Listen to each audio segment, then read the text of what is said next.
Hope you all guys will be fine. So, poetry is one of the most rich sources for motivation.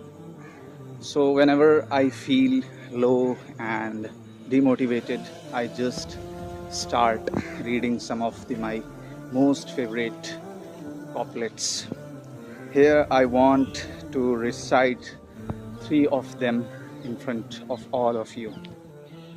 So, first, Allama Iqbal, he says, वक्त फ़ुर्सत है कहाँ काम अभी बाकी है, वक्त फ़ुर्सत है कहाँ काम अभी बाकी है, नूर तौहीद का इत्माम अभी बाकी है.